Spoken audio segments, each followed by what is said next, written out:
on me with regards to records and records retention. It's one of the number of responsibilities that fall under my umbrella up at the city attorney's office. So this is just meant to be very informal, so stop me at any point if you have questions or you want to talk about it. We can definitely do so.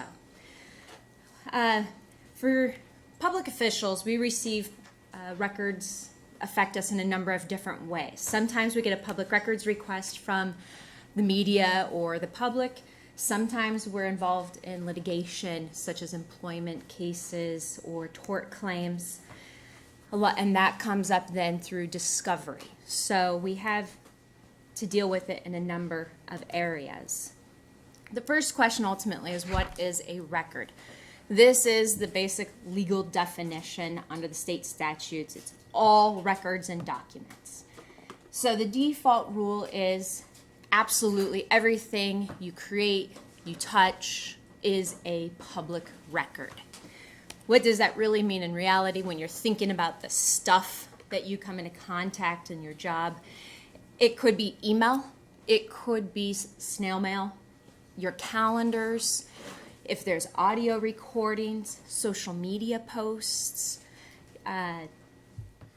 anything. If it's in a database and it's never been printed out, that is still public record. So anything and everything, regardless of the format, is a public record that we as public employees have a duty to maintain and retain for a specific period of time. Some of the recent examples that have affected government officials across the nation, one locally, Mayor Stothert faced this a number of years ago with regards to text messages on dealing with city business, but on her personal phone. Arizona had a big issue recently in their attorney general's offices. Again, it was whether or not text messages and social media were public records. It also comes up in Missouri recently where it started off as campaign information, but the person won office and they continued to use their campaign accounts, and whether or not that opened it up, all of it, for public records. And then California has also dealt with it over the years. Are you going to go through all of those? Yes, all of those samples, yes, I will. The first kind of guidance that we have is the records retention schedule. Up until about 4 years ago, the city of Lincoln was grouped in with every other town and county out there except for Omaha. And so, which was really difficult because what happens here is very different than what happens in Broken Bow, Nebraska. We're just a much larger city with a lot of different issues. So after working a number of years with the Secretary of State's office, they finally said, okay, Lincoln, you can develop your own schedule. And that's what we did. The general city schedule is 99-1. That encompasses 90% of the city's records. Now, some of the departments have very specific records, such as wastewater. They have all of the tap records for the sewer. No other department needs to have that, so that is put in a special subsection for wastewater. And there are 11 subsections for the city. But the main one that would affect the city council and records that you have is this 99-1. Some of the big ones you're going to come into contact with every day. Correspondence is going to be the biggest one. I put 3 up here as examples because these are the main ones. But there are technically 5 different correspondence categories that the records could fall in. Medium term is going to get 90% of your records. That is any communications related to agency operations, the day-to-day stuff. We have a duty to maintain those correspondence for 2 years. So, the good thing is these days most of our correspondence comes in by way of email. This doesn't mean that you have to keep all of your email in your inbox, because with the city we do have journaling, and City IS keeps all of that. There's some categories that we have to keep as long as 8 years. So what the default is for IS journaling is 8 years. Those are more kind of major policy decisions that you may make. Maybe it's creating a new department and there's communications about that, because that would be a major policy change. We would have to keep that 8 years. But most of them have to be 2 years. So if you delete your email out of your inbox, City IS still has that, and we can ask them to do a search to retrieve that email. Now, it's more cumbersome and it takes more time because they have to search throughout all of the city emails, but we can do it, and it's never officially gone for about an 8-year period, even if you delete it. Yes. So we may, for those of us who've been here a little bit longer, so we may delete those type of agency operation communication. So it's August 12th, 2019. We could do everything August 12th, 2017 prior. Yes, you could. That's great because of, I just like everything. Well, and I Everything. say that with a caveat. If there is a legal hold on that topic, you do have to suspend all retention rules. So let's say there's a tort claim out there and you have an email from the citizen or from me or a department on it. And the legal department's issued a legal hold, and that case is still pending. You cannot delete that email because that would be related to it. But you notify us routinely when there's a legal hold. Yes. So if it's, Yes, if it's not subject to that and Yeah. it's 2 years old, you could get rid of because it. I don't think do we have a legal hold on anything? Currently, We do have a number of them, and what I can do is I can print out a list of active legal holds and Does that provide affect that to us? you. yeah. if It you have any would. communications on it. Okay. Yes. Nice to know. Yes, I can do that. I will run a report. Okay. So for Don't example, delete them by accident or is anything. this being Right. televised? This isn't, because the lights aren't on, right? I think that's right. I believe. So. But our like the Yankee microphones case, never go off. Right, that is still still active, active, so do things are not, all on legal hold. yes. Okay. Yep, that is a good example of an That is- active legal hold. appreciate that. The Leo Before your Yankton. Yeah. Okay. I'm Okay. familiar Yep. with that. Fiscal, so if you have, Tommy, did you have a question? No, I'm not yes. really, I'm not familiar with that case. so I'm Because it was fine. before you guys. yeah, Yes, yes. that's cool.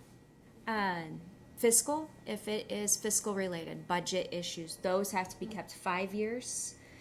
Short term, cake in the break room type emails where it's inner office, it's an inner office, but it's really no evidentiary value of any sort, so it's only 6 months. Like, can you show up to this meeting on this date? And Those would probably fall under the medium term because it's related to agency operations, a meeting for the agency. If it was just a retirement party or something like that, that would be the 6 months.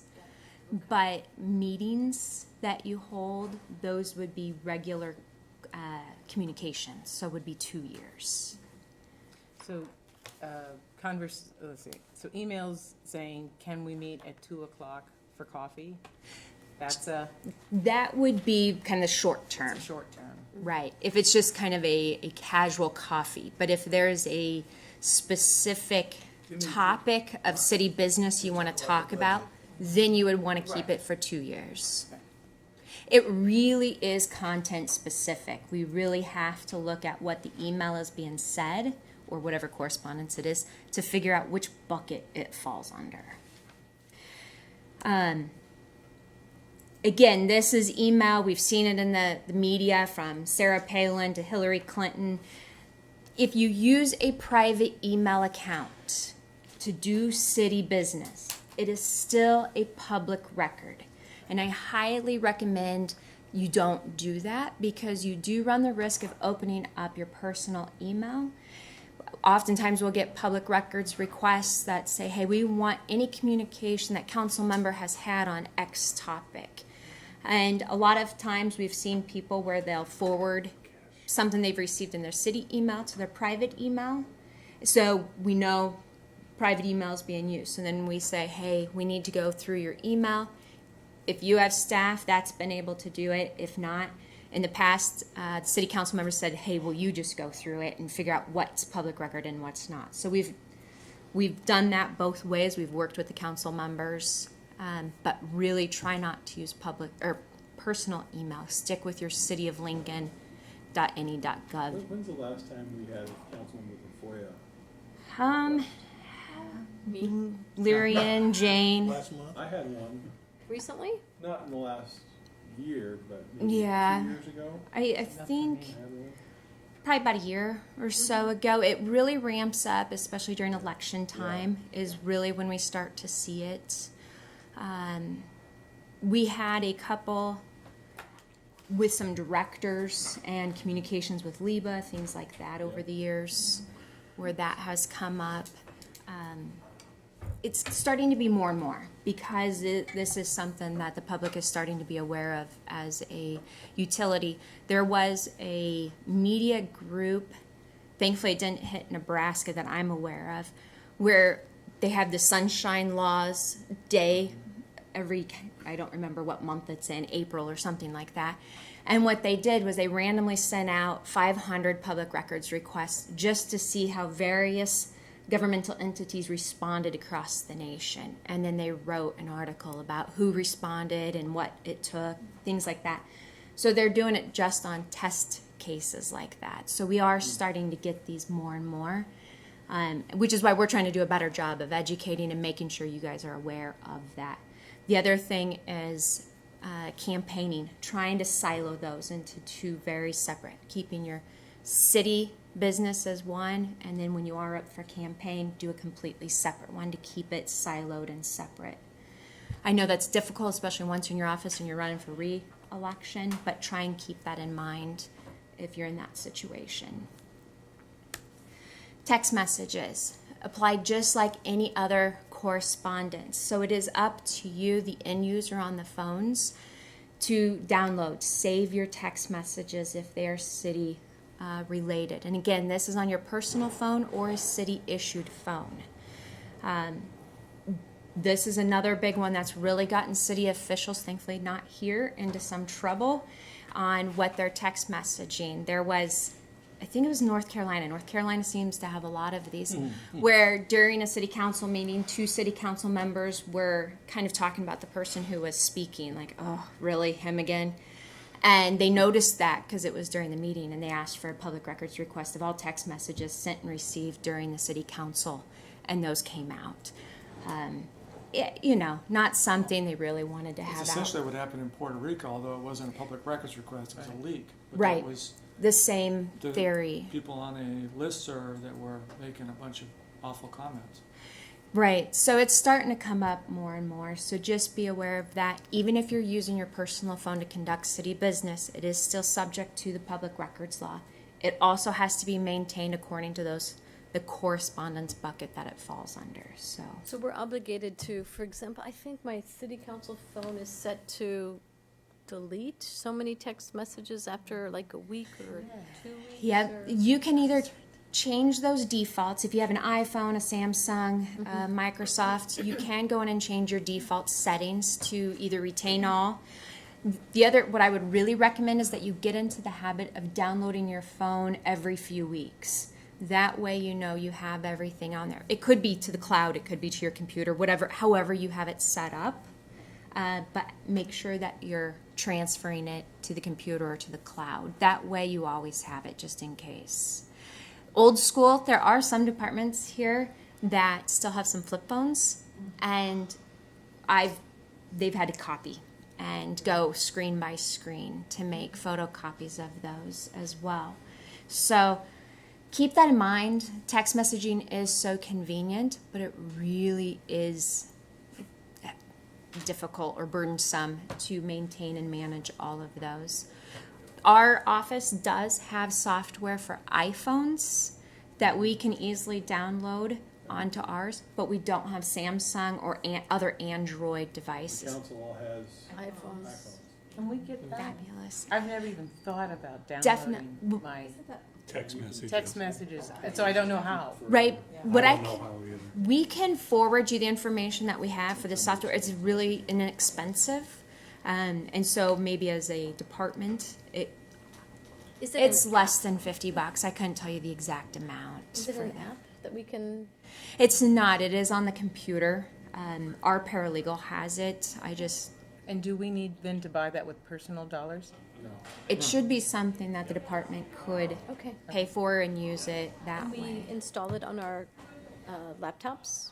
Yes, it is something that could be stored on your laptops or desktop as well. So would you, Liz, when you say download, is that not the same as having a backup set for iCloud every year? It is. It's just So if we're doing iCloud versus hard that- copy. If we're doing or- that already, we're And good. about So if you're halfway doing that. down. If you are there's, doing it to the keep cloud, that's messages, perfectly fine. message history. So my other question is, and you make Forever. Mine says forever. voicemail, same thing. Voicemails, technically, they are a record that we have to retain. However, voice messages take up a lot of space, and we just don't have the capabilities. So what I have done is I've talked to the Secretary of State and asked, how do we do it? I know the state's not saving all their voice messages either. For the ones that have a lot of information, or maybe it's a disgruntled constituent, that one you can do a number of two ways. Some of the phones will allow you to send your voicemail to an email, and it transcribes it that way. One could be you just save that one on your phone. The other option is what a lot of people are doing is keeping a voice message log. And so they're writing phone number, person who left it, and then writing out what's said, and then you just save that log. I would do that on Word or Excel so you can easily search it and find it if there is a public records request or litigation that comes out of it. If you do have it handwritten, like a voicemail, some people have that by their phones where they're just handwriting everything. You have to save that. And then if there is a litigation request or litigation hold or public records request, do not forget to go through that and see if you have any messages that you've written down. So delete on a voicemail does not mean you still have it. I mean, you can always get our emails, but not necessarily our voicemails that we delete. Right, we can't get your voicemails that you've deleted, so try and keep some sort of record of that. Now, that brings up something that I'd like to. Carl and I used to, and every once in a while still, I get lengthy voicemail messages on my office, my business account from Terry Pope Gonzalez. That will rant on for 10 minutes. And then I can come in sometimes on a Monday morning and find 30 minutes. She's used up all of my storage for voicemails. Do I have to save those? Because they're frankly quite often drunken rants. What I would do is make a log of those Okay. and put date or time, whatever, as much detail as you can, who it's from, and then what basically is said in the voicemail. Because it does take up space, and we don't really Yeah. have that space. So, and then I would just do that in either an Excel spreadsheet or a Word table, somehow where you can come back electronically and say, okay, here's my voice messages. that you That's have. what happens on your city phone? No, it happens in my Christensen Hearing Analytics office. She knows that's my business, and so she calls up and like 2 in the morning, 5 in the morning, and just leaves messages. And that's happened to a number of council members over Yep. the years, various people. It just depends. And are we allowed to block them if they call you at home at 2:00 in the morning? Yeah. Yes, if they're calling you at home, Mhm. and I think, well, I'm not sure how you would necessarily block them other than if they get, Put your phone on. No, I can block Silent them. or- I can put block numbers and just Right. say no. yeah, that you could on your personal phone would not be a problem. Oh, these are some examples on some of these that we talked about. Now, how did Mayor Stothert resolve it? Because she said at the end of the day, she deletes her text messages. And the Attorney General's office said you can't do that. And the Attorney Generals, they could do it a number of different ways. They could lecture. They could do a civil penalty. In this case, my recollection is they gave a very stern lecture and said, change your practices. And it's my understanding that she did change her practices and is now keeping them. The bigger concern is litigation. And if it comes out in litigation that we had something but someone was deleting it, the courts can sanction us a number of ways. One of the biggest and harshest ways is to give an adverse jury instruction. And what that does is it tells the jury, hey jury, you can presume the city of Lincoln is hiding something because they don't have this text message. And you can guess how a jury interprets that. It's the government's trying to get out of something and we're hiding things, and it's an uphill battle already. That doesn't help. The other thing is, a lot of places, the courts are sanctioning and fining the municipalities who are losing records inadvertently or on purpose. So it depends kind of where you're at, but it is the sanctions are starting to come more frequently. Social media, this is a big one that's starting to come around. For city social media accounts, we do now have a social media archiving service. I just need to know that the social media account that you have, and then we get it wrapped in there.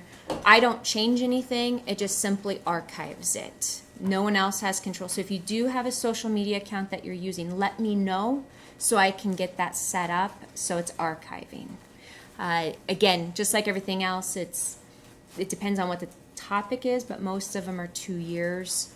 Right now, our archive is set 8 years is how I have it currently. So, but if you do set something up, Pinterest, Facebook, whatever, make sure you let me know. So if it has discussion of current political topics, if it, our city topics, Yes. it has, we're gonna have this meeting on that day, kind of information, all that stuff has to be saved. Yes. So the next question is, can you block people?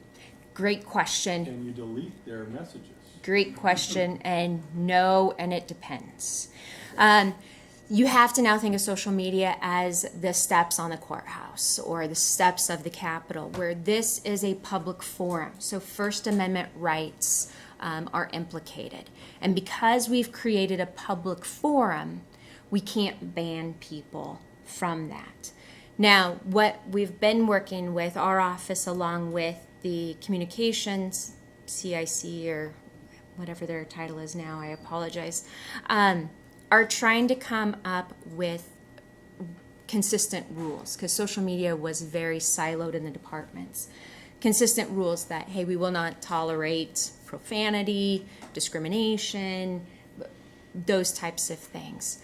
If someone violates those rules, you can hide their message. Don't delete it, but hide it. There's a function on most of the social media where you can hide it, and you can't ban that person, but you can just say, hey, I'm taking down this message because you violated this rule, and take down that one message. We're archiving it, so it doesn't matter if you delete it, but don't delete it, just hide it, and that person can post tomorrow as long as it's appropriate. We really have to be careful, though, and monitor our social medias, because if you take down a statement from Bob that says, I don't like the mayor, but you miss Anne, who said it 2 days earlier, now we're not equal on how we're treating people. So we really need to monitor the social media and be consistent in implementation of the rules rather than just sporadically and randomly. So really make sure you're monitoring any social media that you have and that you're not banning anybody from that. If there is an issue, you can always contact us and we'll go through it and say, yeah, this is probably one that we can take down. Just because it might say, hey, I don't like you, that's not something you can take down, because it's a public forum and people get to say whether or not they like you. So just keep that in mind. So would you describe so I have a personal Facebook page and I'm not very good and I'm trying to make it private so it's just for family. Is that a public forum until it disappears? It could be, and it's really going to depend on your posts. If you say on your post. Yeah, if you happen to have posted and said, this issue is going to be up on the city council next week, come express your opinion. You've now made your private Facebook page into a public forum. Yeah. So the best thing is to keep two separate. Keep your personal for your family and your kids, and then have your professional council member Facebook page or whatever it is, Twitter or whatever. Yeah. I'm struggling with the public distinguishing between the personal and the public. I've taken the practice of when something public is posted on my private one, reposting it on my public. Is that enough?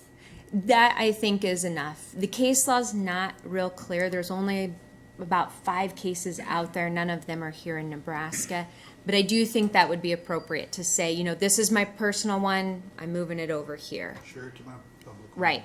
Or to encourage them, you know, every now and then, if you have to, hey, don't forget this is my personal one. If you have something for this, go to my council member one page. This often happens when the public tags me in a post to get, Yep. Yeah. So tag just, the personal account rather than the public account. and as long as you're not really responding to it in any way, you shouldn't, that line should be clear. So you should be okay. But if that is, I would just forward it to your official one. Official. That's a Yep. That's what I do with emails that I get on my Yes, private. and exactly, Forward it to that's- my public. That's a perfect example. On your emails, just say, hey, please respond here, or you respond directly from your city email. Text messages, that's the other one, to say, please contact me at this number, and try and redirect them that way. The other, one other item that you guys come into often are meetings. Most of your meetings are going to be subject to the Open Meetings Act. If it is an Open Meeting Act meeting, we have to keep those permanently.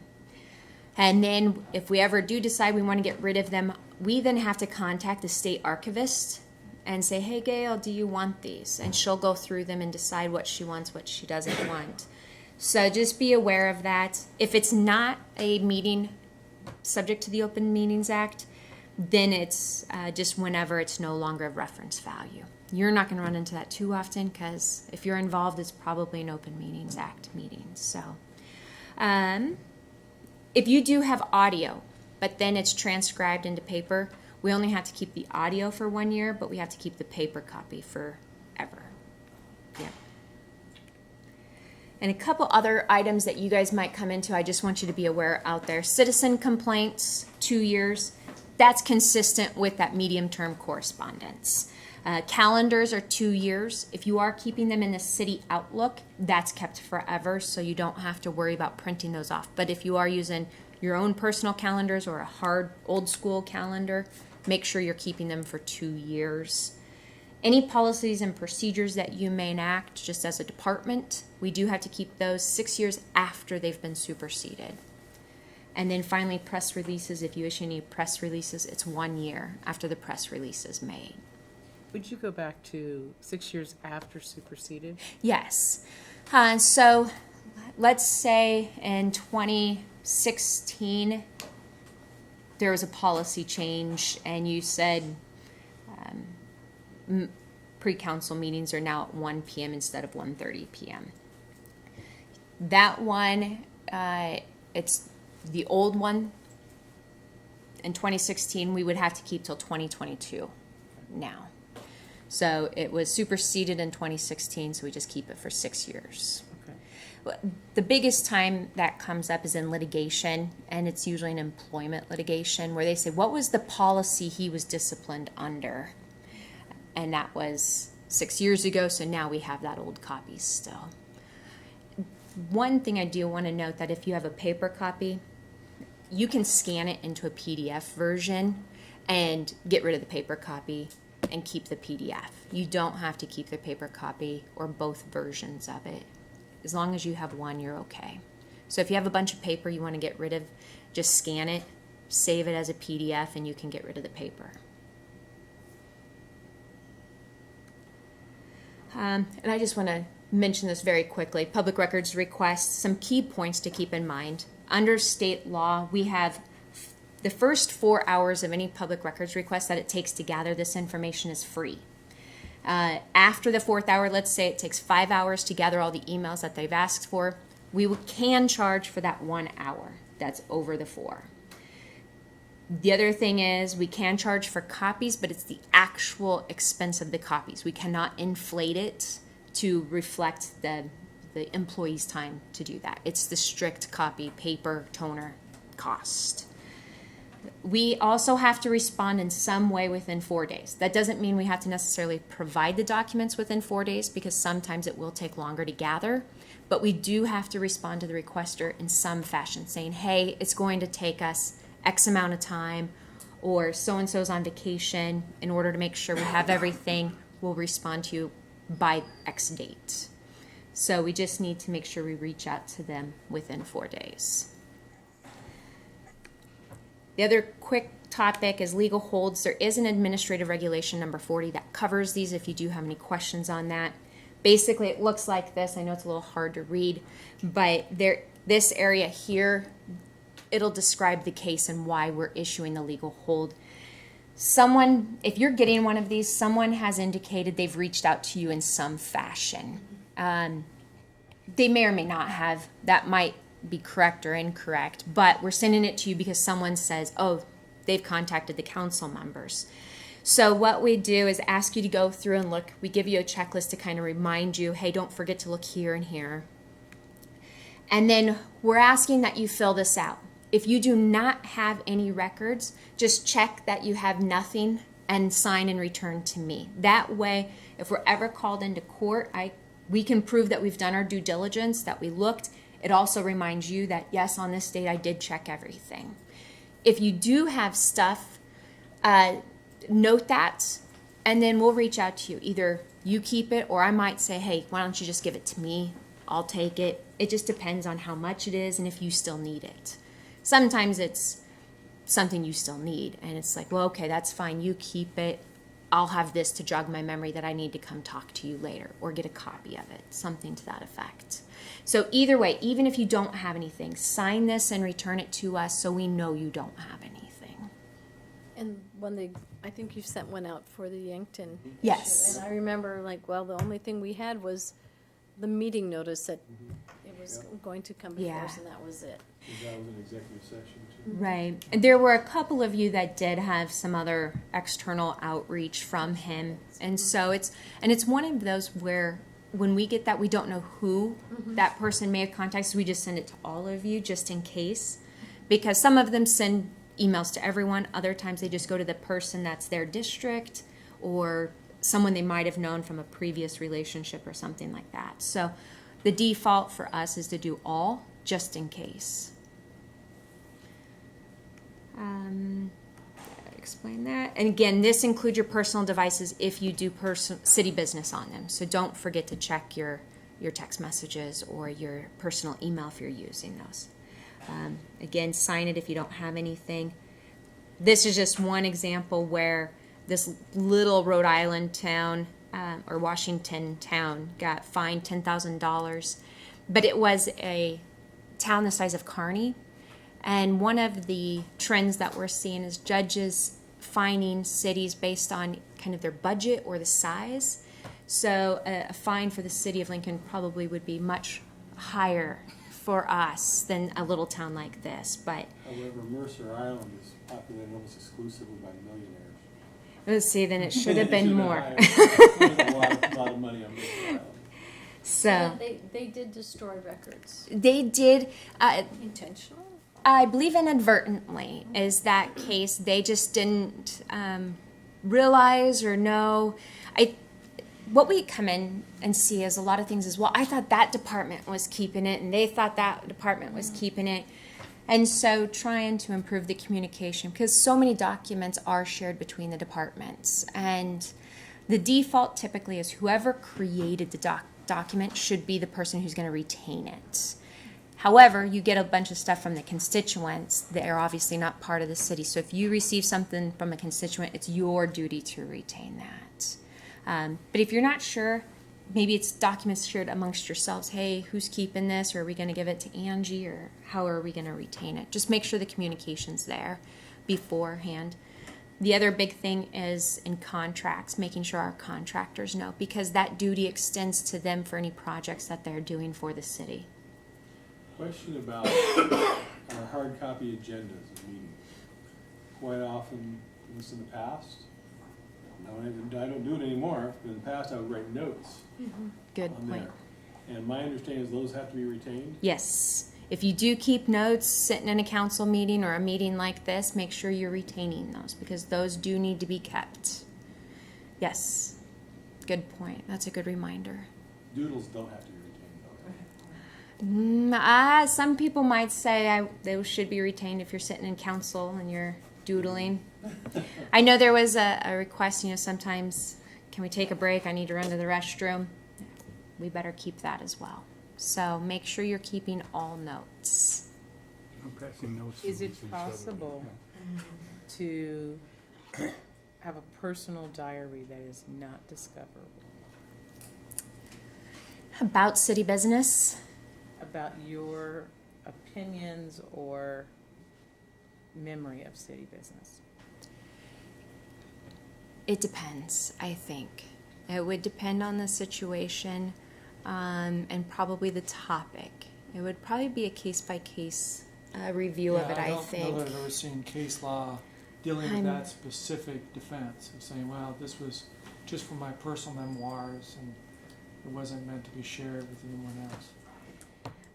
Because in part, if you wanted to produce that to prove in your own defense, Well, then it You're is. allowed to. Then I've already, then I've opened it Right. all up. But right, and for 25 years, I kept a federal Right. record and a personal I- recollection. I think there would be a decent argument that we can make that it's not. However, I think it would really come down to that specific entry and the topic, those types of things. I don't know that we could give you a blanket answer for all of them. Curious. It- I well, always it told the is. solicitors, they always said, make sure that it is personal and you keep your federal record. Yeah. So I had my federal record book stamped. Right. But then I had my little ones like, are you kidding me? Right. Yeah, and I think there would But be. I'll stop. I will Yes, not keep or- a city or at record. I least have stop not talking about started. It's just stop talking about it. No, that's not how that works. Let's see. Stand your line. Yeah. That was a witnessed abuse. I Yeah. It was a provoked response. It Right, was a right. provoked response. And this has hit just a little closer to home. The Board of Regents had a lawsuit where they didn't issue a legal hold. They did not issue a. They did not. And so the court did impose sanctions in that case as well. So that's probably the most recent local issue that we've How bad had were there. the sanctions? They, what the court did was the other side felt that they needed to redo depositions of some of the board members and some of the parties involved within the departments.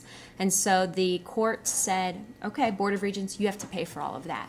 And there were 6 or 7 attorneys coming from Chicago, New York, a high dollar, which added up quickly. So that's So they had to pay for to redo. opponents' legal counsel as Yes. well as their own. Yeah, to redo the depositions and some of the discovery hours it was going to take.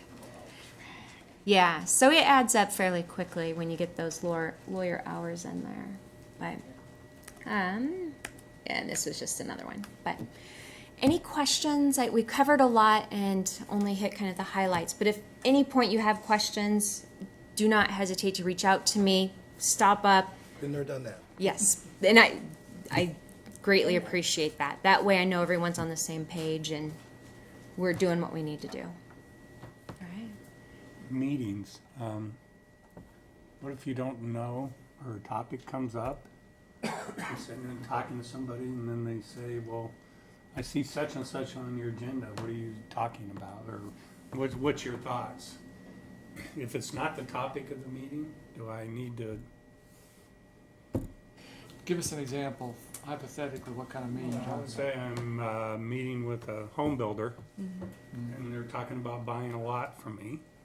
And we're talking and everything. They say, hey, I see the city is going to annex the ground next door. What do you know about that? Or something, a city topic. It's not a record, we're just talking about a face-to-face conversation, a Right, phone right. conversation you're having. Yeah. And the question is, what, can you talk to them about it? Well, do I have to keep a record then, or No. put that meeting out Right. there, say I did meet with so-and-so and why we met? That's But even though we met on this, something else came up. Right. That's a great question and great point to bring up. Just because something happens is we don't have to create a record. So if someone calls you, you don't have to make note, oh, so-and-so called me, just so we have a record.